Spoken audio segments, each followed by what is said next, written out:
En préparant cette émission, j'ai ressorti les vieux cartons. J'étais à la recherche d'une histoire ou d'un texte ou d'un détail. J'ai pas trouvé grand-chose. J'ai juste trouvé un vieux cliché en noir et blanc. On y voit Rose, elle est enfant, c'est une jeune adolescente. Elle a le regard triste. Et elle est entourée de ses 12 frères et sœurs. On est à Tyr, au milieu des années 1930. Israël n'existe pas encore. Le Hezbollah n'a pas été inventé. Et le Liban est alors encore sous mandat français. La vie dans la vieille ville de Tyr, à ce moment-là, enfin plutôt la vie telle que moi je l'imagine, elle s'organise autour de la mer, autour des vergers et du commerce et de la famille. Dans la Hara, puisque c'est comme ça qu'on l'appelle ici, tout le monde se connaît. Tout le monde est plus ou moins cousin et tout le monde se mélange. C'est une vie qui est simple et c'est aussi une vie qui est dure. Rose va à pied chercher de l'eau au puits qu'elle transporte dans des jarres. Il n'y a pas de réfrigérateur et il n'y a pas de climatiseur. Mais il y a une vie en huis clos où chacun se regarde. Est-ce que Rose, à ce moment-là, pensait déjà à s'en aller ? J'en sais rien. Rose, c'est la mère de mon père. Elle est née ici, à quelques rues de là où on se trouve, dans une maison au bord de la mer. Alors très vite, elle s'est mariée. Elle est partie s'installer dans la capitale, à Beyrouth. Et puis, elle n'a plus jamais parlé de Tyr. De sa vie d'avant, il ne restait plus qu'un accent, une légère intonation en arabe, et un lien mystérieux avec Moussa Sadr, ce légendaire imam irano-libanais qui pose le pied au Liban pour la première fois, ici, à Tyr, en 1959. Pour le reste, Rose a fait ce que beaucoup de Libanais de sa génération ont fait. Elle a vécu en silence. Et le reste, le peu que moi je sais de sa vie, je l'ai appris par les autres. Je m'appelle Stéphanie Khouri et je suis ravie de vous retrouver, exceptionnellement malheureusement seule ce soir sans Anthony, pour ce nouvel épisode. On s'est éloigné de Beyrouth, on est à 70 km au sud de Beyrouth, on est à peu près 20 km de la frontière israélienne. Et donc vous l'aurez compris, ce soir on a posé nos micros à Tyr, dans une petite maison jaune qui donne sur le port. On est au milieu des bateaux, des pêcheurs, des maisons colorées et des ruines. Les ruines, celles qui datent de l'Antiquité, qui sont classées au patrimoine mondial de l'UNESCO, puis celles plus récentes, qui jonchent les rues de la ville de guerre en guerre. Si vous avez entendu parler de Tyr récemment dans l'actualité, c'est probablement à la suite d'une frappe israélienne. Depuis plus d'un demi-siècle maintenant, Tyr vit au rythme des bombardements, des occupations et des vagues de déplacés, libanais ou palestiniens. Pourtant, il n'en a pas toujours été ainsi. La ville est l'une des plus anciennes au monde. Elle est habitée depuis plus de 4000 ans. Cananéens, Phéniciens, Babyloniens, Perses, Grecs, Romains, Byzantins. Ici, les civilisations, elles se succèdent, comme les générations. Alors voilà, la mer, la guerre, le Tyr d'avant, le Tyr d'après, c'est tout ça dont on va parler aujourd'hui. À l'heure où on enregistre cet épisode, le calme est précaire. La vie reprend doucement, timidement à Tyr.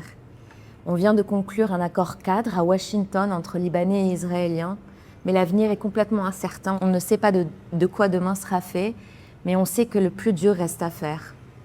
Pourtant, ici, on est arrivé aujourd'hui, on a le sentiment qu'on a envie de vivre et on a envie d'y croire. Massa el Khair. Bienvenue dans L'Orient la nuit, le rendez-vous de ceux qui veillent. Un podcast réalisé par Anthony Samrani, Stéphanie Khouri et la rédaction de L'Orient le jour depuis Beyrouth.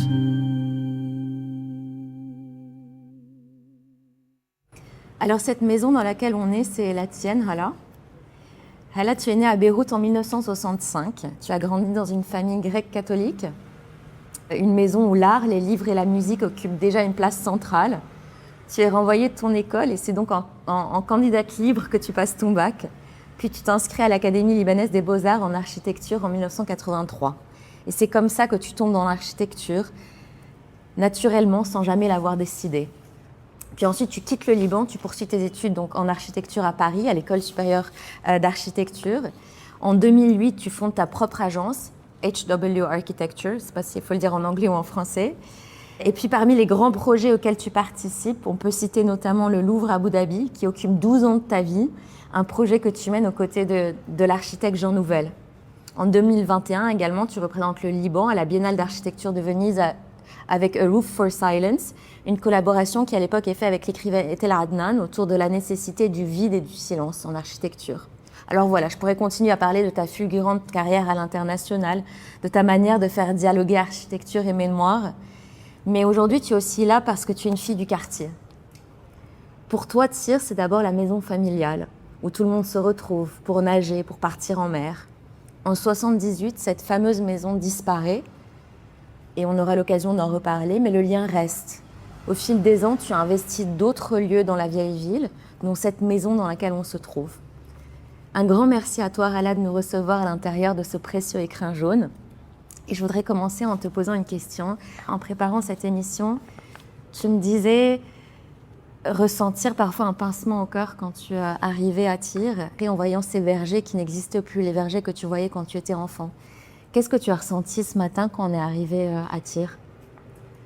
Tout ce chemin de Beyrouth à Tyr, on l'a fait tellement souvent depuis toujours, avec ma mère en particulier, puisque c'est elle qui est de Tyr, de la famille Salem.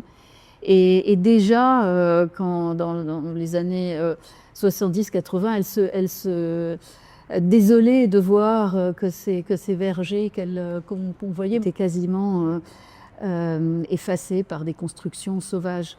Ce pincement, je l'avais avant même de venir.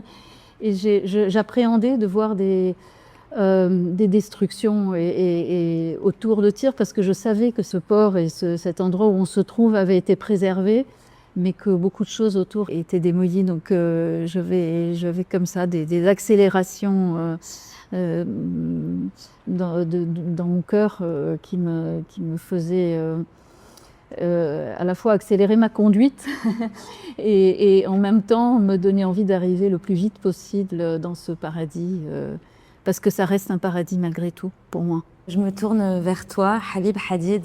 Ici, tu es une petite légende locale. Tu es le gérant de ce qui est désormais une institution avant d'être un simple restaurant.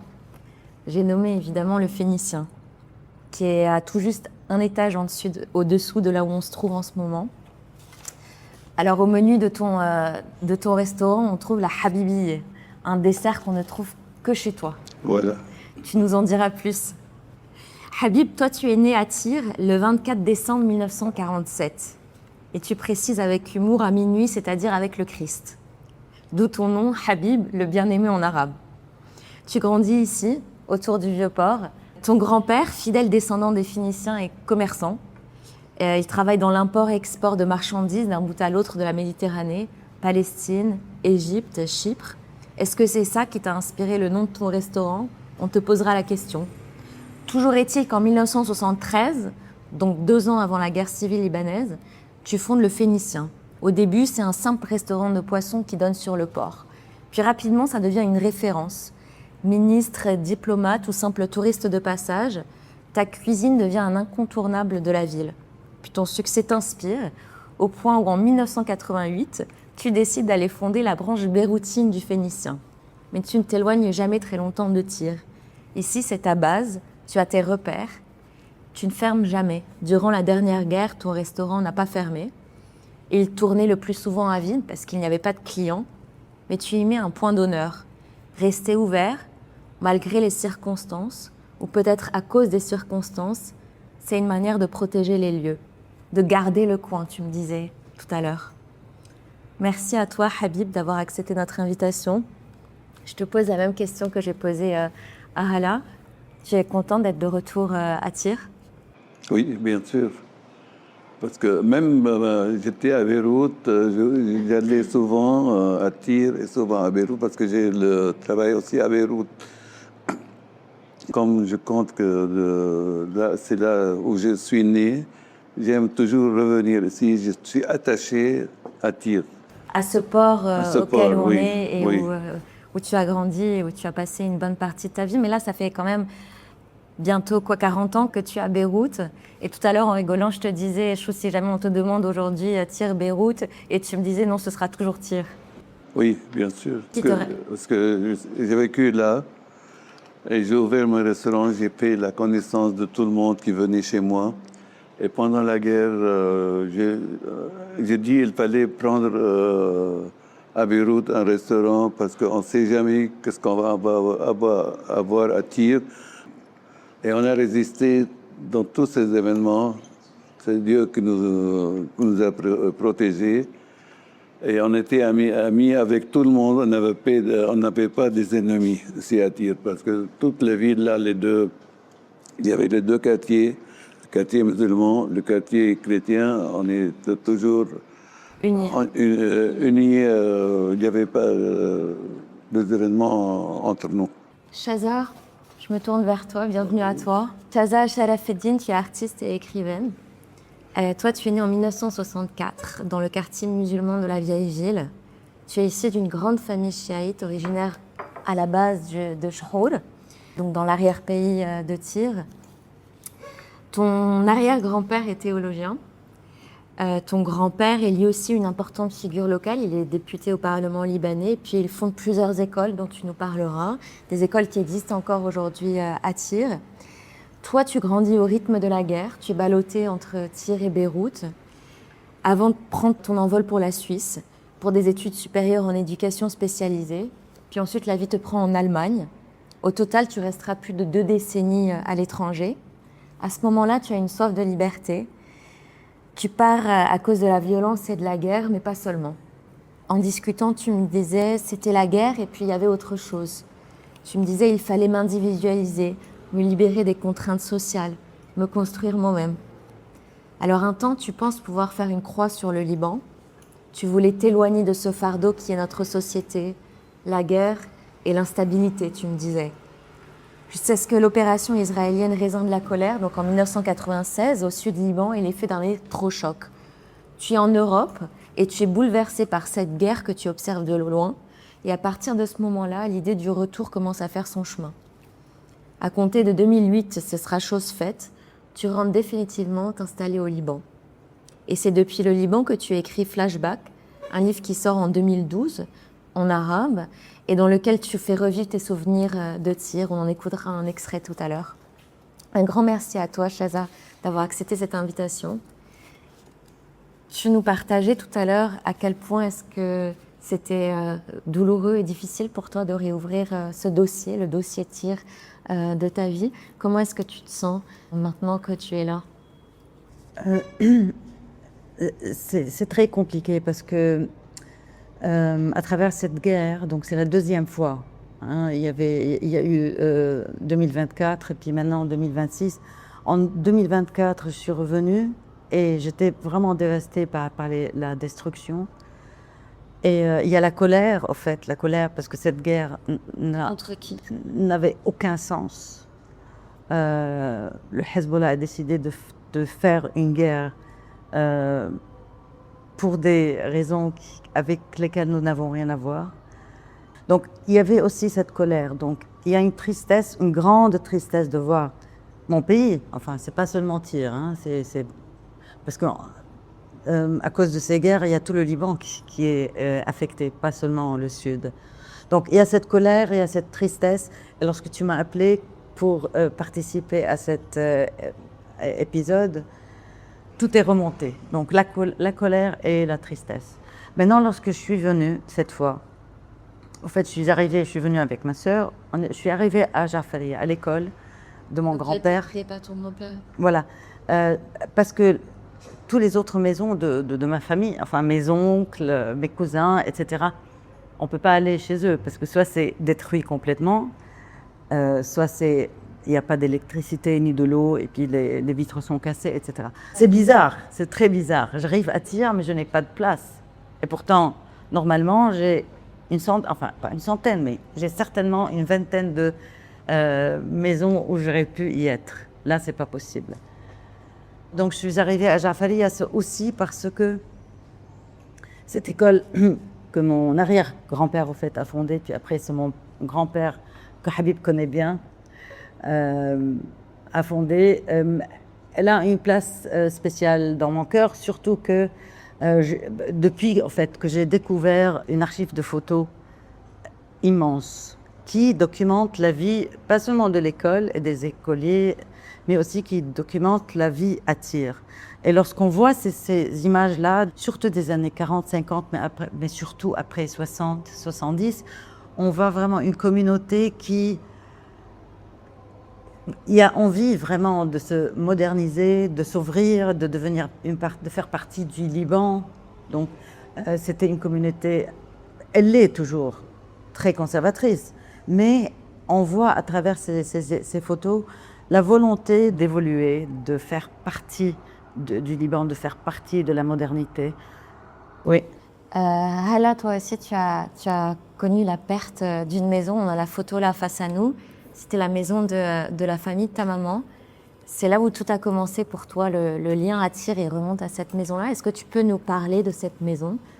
Effectivement, il y a cette photo je suis très émue à chaque fois que je la vois. Elle est dans cette maison, mais je pense qu'elle est dans le cadre de la maison de tous les autres membres de la famille. C'est une des rares photos qui restent de cette maison. On la voit avec les 3 tantes sur le balcon. Effectivement, elle a été démolie, j'en parlerai, mais surtout en premier plan, il y a toute une foule de Palestiniens. Elle date de 1948, donc c'est l'année où justement les Palestiniens sont arrivés à Tyr. Et voilà, donc il y a toute une histoire derrière cette maison. Donc elle date du fin 19e, enfin datée, puisque j'en parle au passé maintenant, puisqu'elle n'existe plus. Et voilà, c'était une maison ouverte à tous. Et cette maison a été démolie par une frappe israélienne ciblée sur cette maison en 1978. Là, on parle souvent de l'invasion israélienne qui est de 82, mais c'est en réalité pas la première. La première, c'est en 1978. Et là, un matin, vous vous réveillez et il n'y a plus de maison. En fait, il restait une des tentes et il y a un avion israélien qui a survolé la ville et qui a frappé cette maison. Et donc, elle a été démolie totalement. Heureusement, elle a été sauvée, donc personne n'est mort. Mais cette maison, on l'a perdue. Et il ne reste de cette maison que cette photo et quelques photos. Donc, depuis 1978, plus de maison. Mais voilà, elle est restée dans nos mémoires. Et moi, j'ai cherché, ma mère elle-même a cherché des maisons, ma sœur a acheté une maison ici. Donc, c'est la maison où on est là, la fameuse maison jaune que tu évoquais. C'est une maison que j'ai achetée et qui appartenait à quelqu'un d'autre, mais qui est devenue ma maison il y a 30 ans. On va finir le tour des maisons détruites et des maisons bombardées. Et après, je vous promets, on passe à quelque chose de plus positif et de plus heureux. Mais Habib, toi aussi, tu as eu ta maison bombardée. On a été bombardé de aussi à côté du port également. Oui, voilà. Elle est encore debout, cette maison? On l'a reconstruit. Vous l'avez reconstruite. Oui. En quelle année? Qu'est-ce qui s'est passé à ce moment? En 78. Ah, aussi. Ok.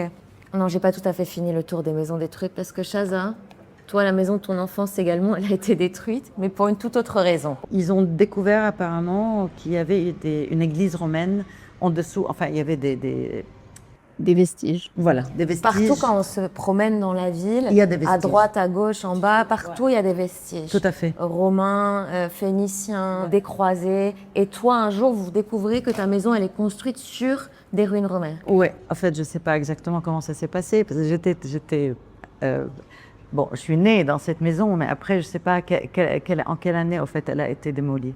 Mais elle a été démolie, malheureusement, et elle n'existe plus aussi. Chaza, j'aimerais que tu nous lises un extrait de ton livre, Flashback, dans lequel tu racontes tes souvenirs d'enfance dans le quartier. Emménager chez mes grands-parents était une fête pour moi. Plus les adultes étaient nombreux, plus leurs regards se dispersaient, nous laissant des espaces de liberté. À Beyrouth, c'était la guerre. À Tyr, nous ne la ressentions qu'à travers les coupures d'essence parfois, et celles de l'eau et de l'électricité plus souvent. La maison de mon grand-père donnait sur la mer, séparée d'elle par un camp de réfugiés palestiniens qui gagnaient leur vie en faisant des ménages ou en vendant du charbon. Leur maison, ou plutôt leur cabane, serrées les unes contre les autres dans le camp de Jal el-Bahar, jouxtaient les fours à charbon, dont l'odeur nous poursuivait jusqu'à se fondre dans notre quotidien. Les Palestiniens ici étaient très pauvres.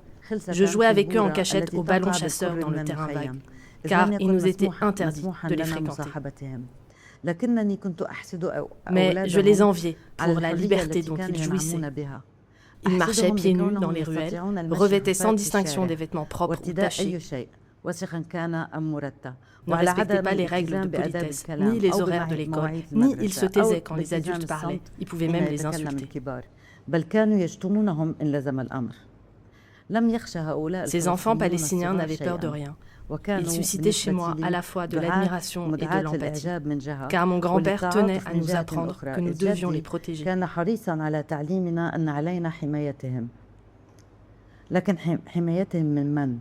Mais les protéger de qui ? Cela ne m'était pas clair, d'autant plus qu'ils étaient bien plus forts que nous, les enfants du Saïd, comme ils appelaient mon grand-père. Dans cet extrait, une des choses qui ressort le plus, c'est ton sentiment d'étouffer dans cette société qui est finalement une toute petite société. Ces regards qui sont omniprésents, ce sentiment d'être surveillé. Est-ce qu'on se débarrasse de ce sentiment-là ou est-ce que 50 ans après, quand tu reviens là, tu redeviens la petite fille que tu étais qui est observée de partout ? Non, on se débarrasse, heureusement. On se débarrasse. Heureusement, sinon c'est pas la peine de vivre, quoi. Dès que j'étais très jeune, je voyais je pouvais pas faire quelque chose dont je n'étais pas absolument convaincue. Ça ne rentrait pas dans ma tête. Faire la prière, par exemple, ou faire le ramadan, ou bien... Pourquoi ? J'ai jamais compris et donc je n'ai jamais pratiqué. Je devrais comprendre pour faire. Si je ne comprends pas, je ne peux pas faire. J'avais toujours l'impression qu'il me faut me libérer des contraintes sociales, surtout envers la femme. Et je voulais toujours voir ce qu'il y a derrière la mer. Qu'est-ce qu'il y a ailleurs ? On va faire une courte pause et on va écouter un jeune couple que j'ai rencontré ce matin à Khost. C'est un quartier qui est en partie détruit aujourd'hui, qui a été donc lourdement frappé par la dernière guerre. On y voit des immeubles éventrés, des avenues entières qui sont rasées de la carte. Ce couple-là, il vient tout juste de se réinstaller à Tyr. Ils sont partis au moment de la guerre à Beyrouth se réfugier, puis ils viennent de rentrer. Et on a découvert ensemble l'état de la ville. Alors leur histoire, c'est l'histoire de centaines de milliers de Libanais pour qui fuir, retourner et reconstruire, c'est devenu presque normal.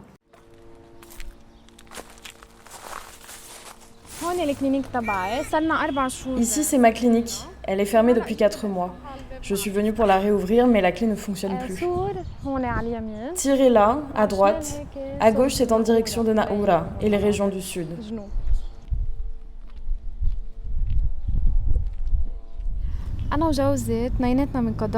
Mon mari et moi, on est tous les deux originaires de la région. On avait fui pendant la guerre, on vient de rentrer.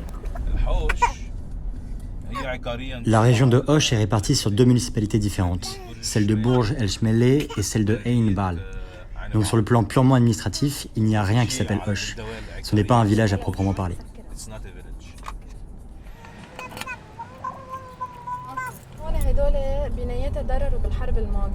Ici, on voit des bâtiments qui ont été frappés lors de la dernière guerre, celle de 2024.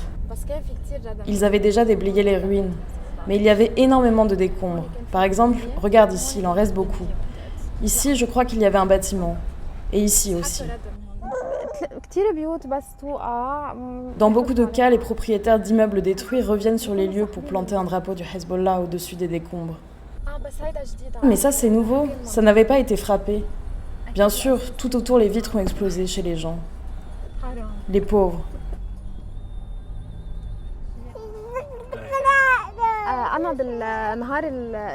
Beaucoup de gens qu'on connaît sont morts le jour du mercredi noir, le 8 avril.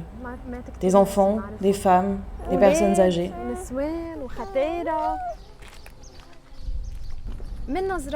Dans la région où on avait trouvé refuge, on voyait dans le regard des gens, dans la manière dont ils nous regardaient, c'était comme si nous étions la cause de toutes les tragédies de ce monde.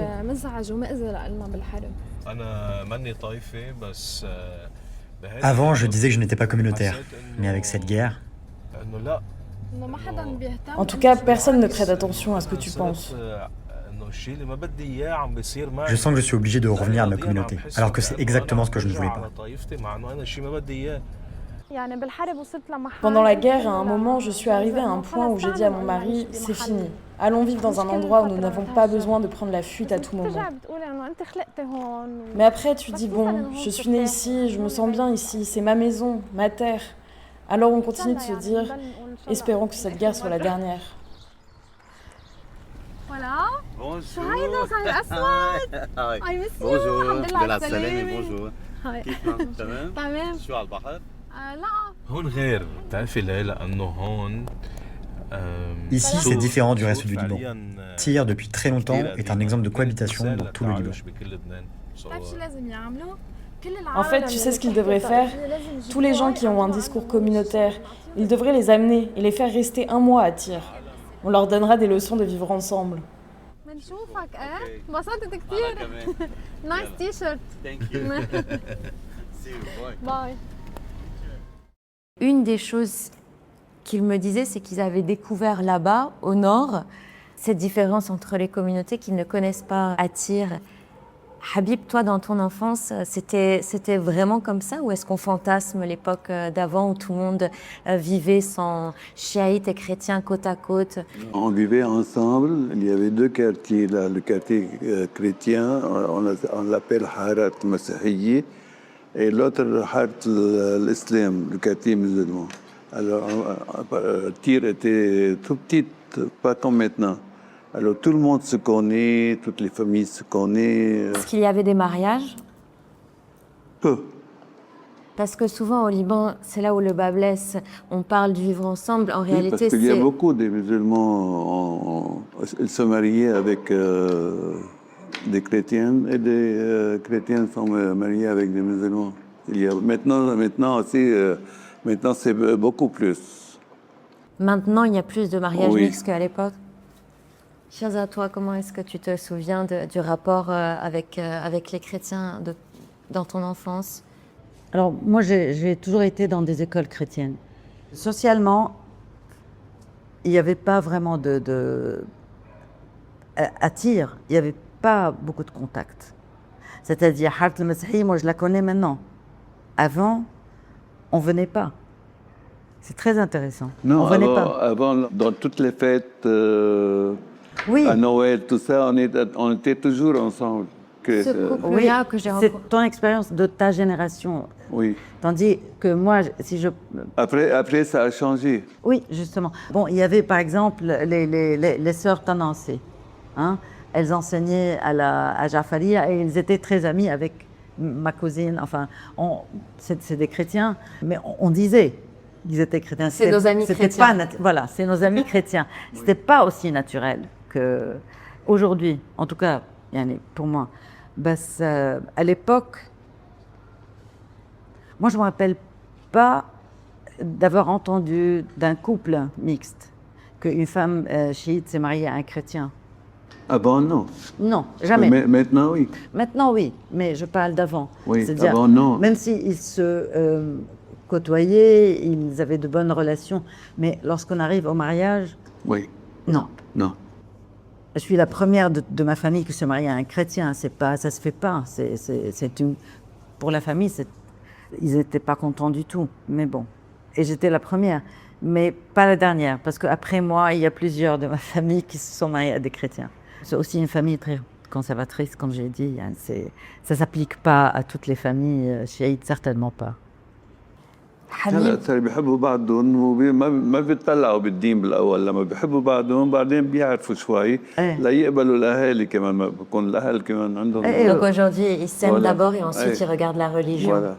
Habib, est-ce que tu peux nous raconter le quotidien, la guerre vue de ton restaurant? Qu'est-ce qui se passait au quotidien dans ton restaurant?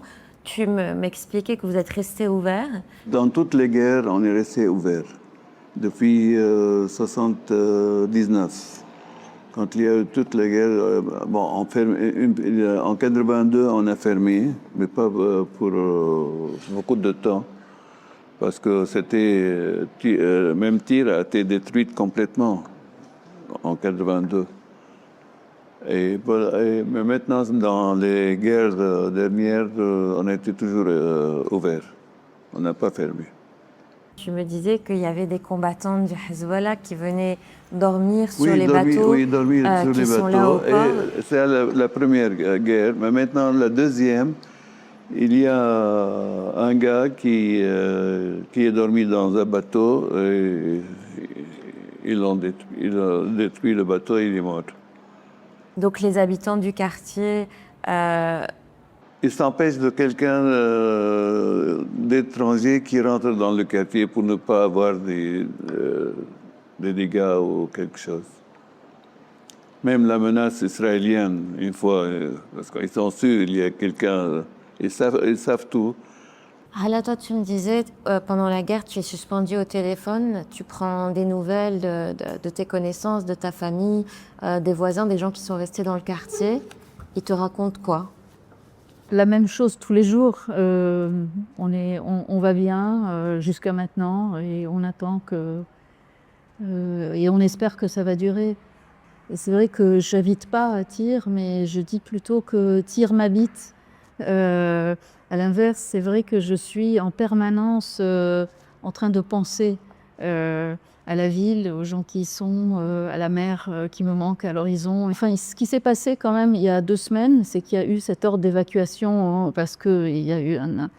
Donc la vieille ville chrétienne avait été préservée, il n'y avait pas eu d'ordre d'évacuation et donc il y a quelques semaines, pour la première fois, un ordre d'évacuation touche la vieille ville et là il y a une panique.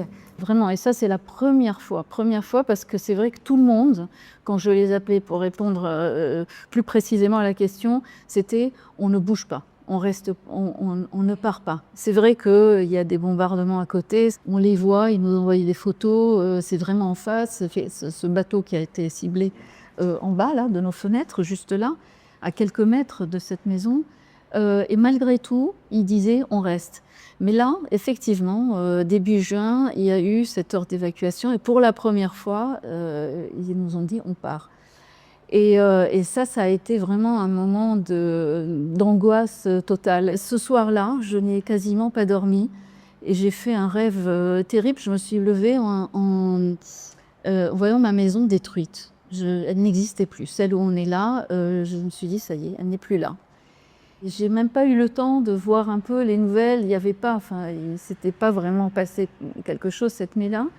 Mais précisément 1 heure après ce rêve, Rima m'appelle et me parle du projet de cette émission, depuis Tyr.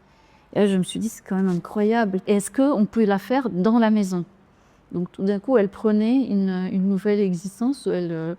Et je lui ai dit, oui, bien sûr. Je me rends compte combien, consciemment et inconsciemment, au-delà de cette maison, mais Tyr, de façon générale, et influence énormément ma démarche architecturale dans tous les projets que je développe. Comment est-ce que ça a influencé tes projets, ta vision de l'architecture? À la fois au sens géographique, géométrique, c'est la lumière, bien sûr, c'est la mer, c'est la présence de l'horizon, c'est la vibration de la lumière sur la mer. Tu évoquais ce travail que j'ai fait auprès de Jean Nouvel pour développer le projet du Louvre à Abu Dhabi, qui est une ville-musée qu'on a dessinée. C'est comme un labyrinthe, et évidemment que quelque part, c'est pas du tout littéral, mais certainement quelque part que j'avais en tête ces ruelles que j'ai si souvent arpentées dans les rues de Tyr, que j'avais cette idée de cette lumière de toutes les heures de la journée qui venait frapper la mer et se refléter sur les façades. Mais même à Marseille, le bâtiment que j'ai fait. En fait, c'est vrai que Tyr, quelque part, est présent dans ses matières, dans ses sensations, même dans ses bruits. Vous voyez, on entend là les bruits du soir, les bruits des vagues, par exemple, c'est merveilleux. Bref, c'est tout ça qui me manque, mais qui en même temps sont complètement ancrés en moi.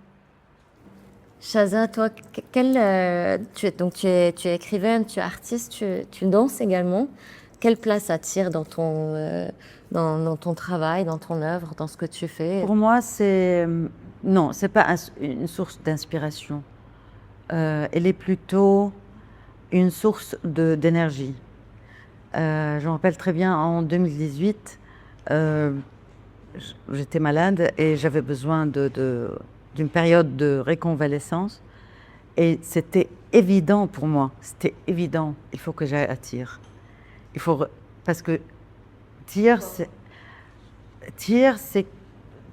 c'est un peu, peut-être c'est cliché, je sais pas, mais c'est comme si je retournais dans l'utérus, si tu veux, de mon enfance, de retourner à l'origine.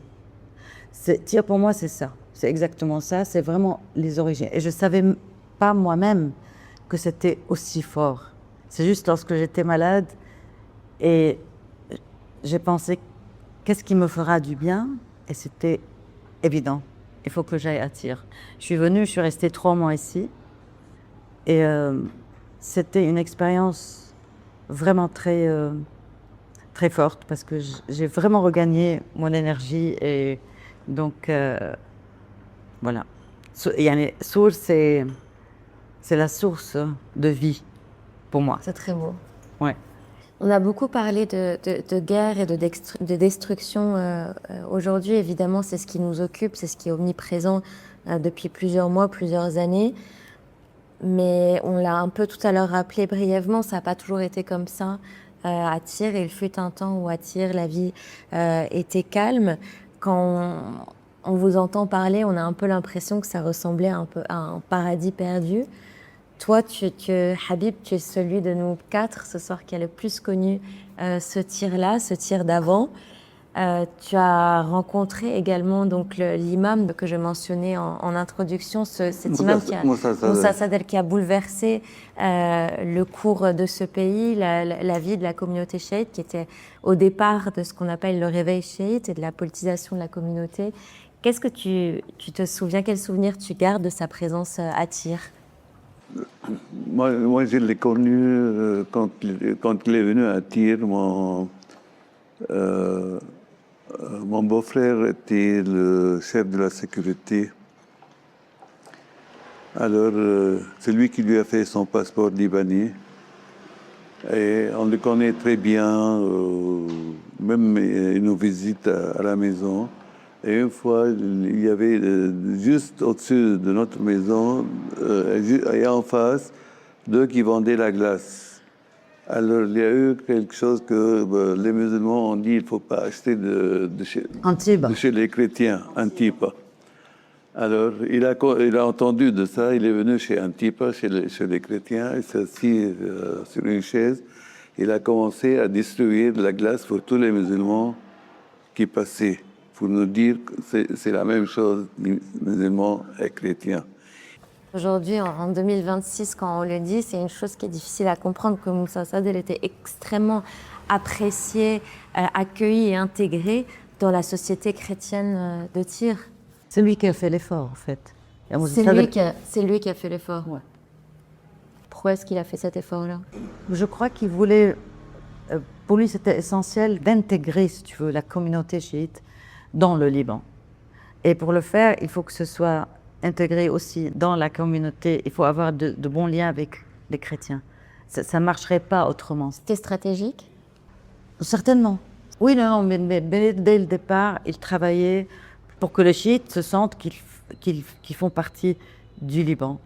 Et pour le faire, c'était essentiel d'avoir de bons liens avec les chrétiens, parce qu'à l'époque, c'était plutôt les chrétiens qui ont, si tu veux, le pouvoir politique, social, économique. Oui.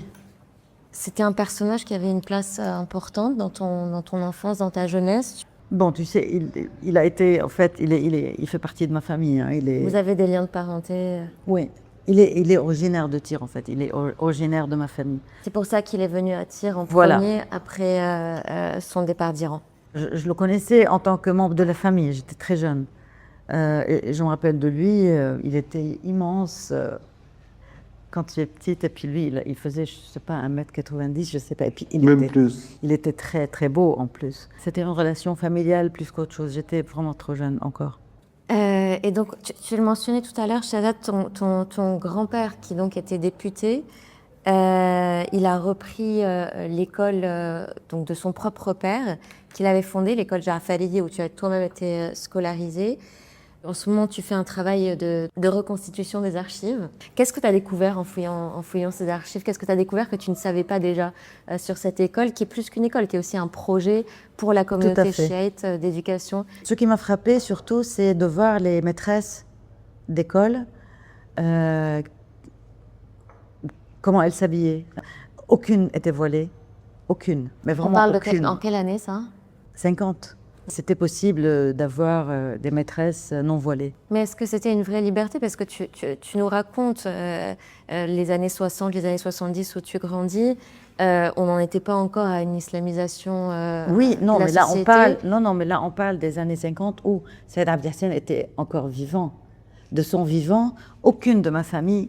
Donc ton arrière-grand-père. Toutes les femmes de ma famille étaient volées à cet instant. Hein, parce que c'est une famille religieuse et ça ne va pas. On ne peut pas être de cette famille et puis ne pas être volé. Mais durant sa vie, les maîtresses de l'école n'étaient pas voilées. Et ça m'a frappée, qu'il a accepté. Comment tu l'expliques qu'il a accepté que dans sa propre école? Justement, parce que vraiment, il y avait une volonté de s'intégrer dans le Liban, dans la modernité. Et puis, ce qui était très intéressant, il faisait le théâtre, la danse, il y avait un piano, ils avaient des leçons de musique, il faisait des excursions jusqu'à Tripoli, jusqu'à Aleppo, etc. Donc, j'étais étonnée. Oui, ça m'a surpris. Cette ouverture m'a surpris. Hala, toi, tu ne vivais pas à Tyr, mais tu revenais à intervalles réguliers. Est-ce que, de ton regard, tu le voyais, ce changement que Shaza et Habib décrivent? Tu as vu la ville changer de séjour en séjour? Mais oui, bien sûr, j'ai surtout vu des constructions qui ont progressivement dénaturé le paysage des environs de Tyr de façon assez dramatique. Alors quand on a voulu, soi-disant, protéger des archéologies, que finalement on y a construit des atrocités, je dois dire, urbaines et architecturales. C'est désolant, c'est vrai qu'alors que ce paysage est tellement merveilleux. Donc, pardon, j'ai des mots un peu durs, mais quand même quand on est sur le site des ruines de Tyr, quand on voit l'arrière-plan, c'est vrai que c'est un peu triste de voir tout ça. On va faire une courte pause. On va écouter un pêcheur que tu connais bien, Halal. Il s'appelle Elias Attel. Il est pêcheur à Tyr depuis 50 ans. On l'a rencontré tout à l'heure.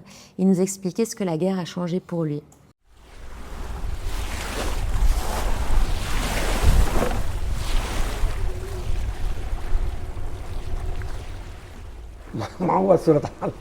Moi, je me suis habitué à la guerre. Ça ne me stresse plus. Mais à la maison, ils ont peur.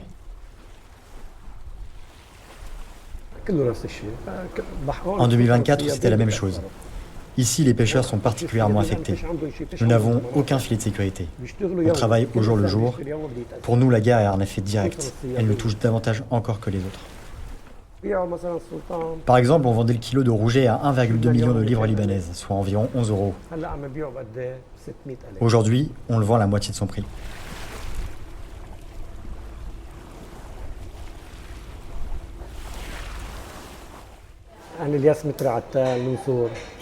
Je m'appelle Elias Attal, je suis né à Tyr en 1957. Je suis pêcheur de poissons depuis plus de 50 ans, comme mon père et son père avant lui. Ici, avant la guerre, la vie était douce. Tyr est une ville calme. On passait nos journées à aller et venir entre la mer, la maison, le travail, les marchés. La vie était belle.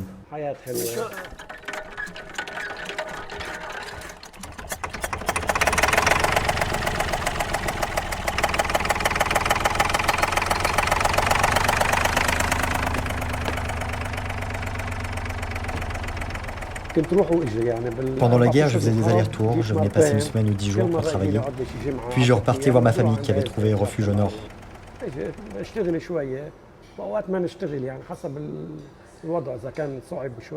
Mais on ne pouvait pas toujours travailler, c'était en fonction de la situation et de l'intensité des bombardements. Ici dans le quartier, beaucoup de gens sont restés. Il y a aussi beaucoup de gens des villages alentours qui sont venus trouver refuge ici. Et puis il y a des gens qui ont peur, surtout ceux qui ont des enfants en bas âge. Nous par exemple, on a quitté la ville avec ma famille parce que ma femme est malade et elle prend des médicaments qu'on ne trouvait plus dans les pharmacies ici.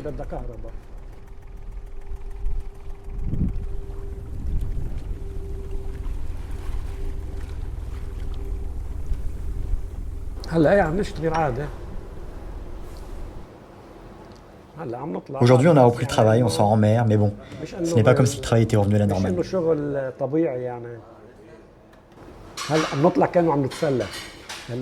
De toute façon, il n'y a plus de poissons en mer. Quand on sort en mer, c'est un peu comme si c'était pour nous amuser, pour dire qu'on n'est pas resté à la maison.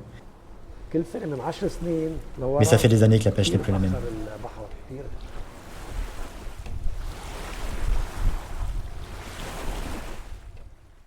Et il n'y a plus de poissons à Tyr. Qu'est-ce qui se passe dans les eaux de Tyr?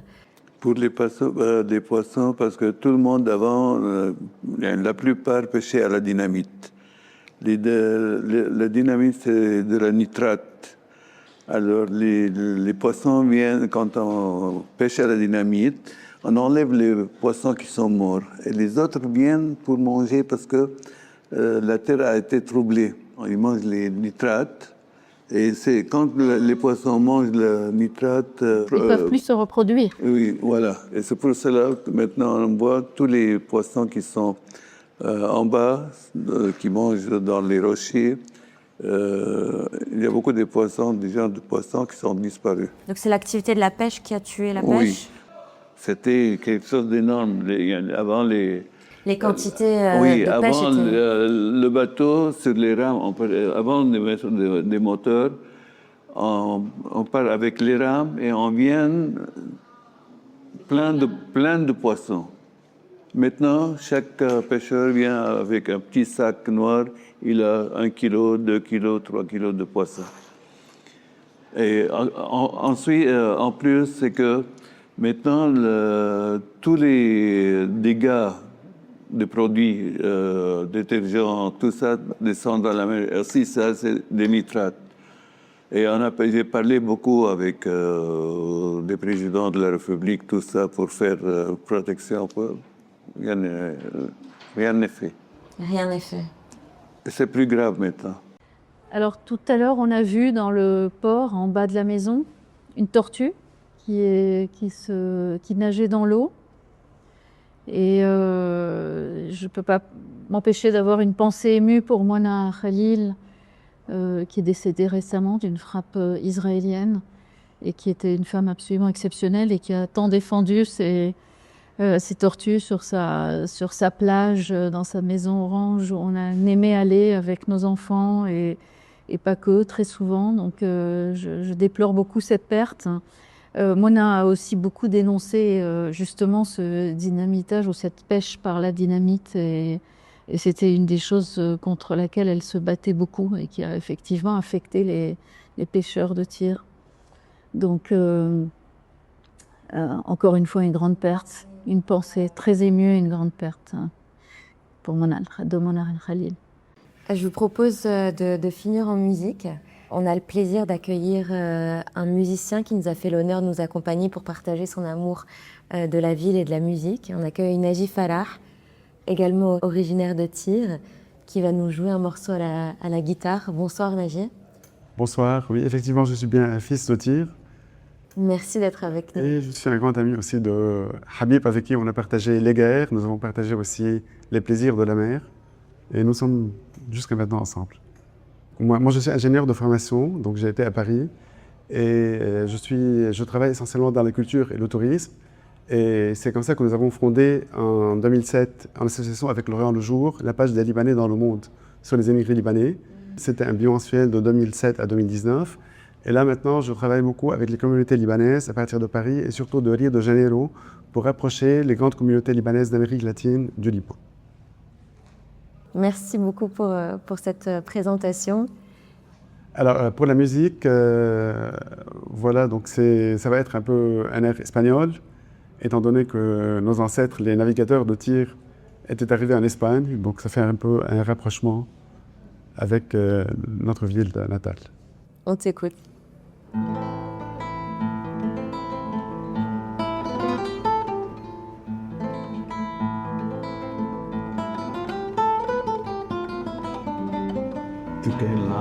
شو كان العالم حلو زمان.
Un grand merci, Naji. Ce sera la note de la fin. L'Orient la nuit, c'est fini pour ce soir. On vous laisse avec ces images de Méditerranée, de poissons, de maisons anciennes, de pêche, de lumière. Je vous souhaite bon vent à tous les trois. Et nous, on se retrouve très vite, amis auditeurs, pour un nouvel épisode à Beyrouth dès la semaine prochaine.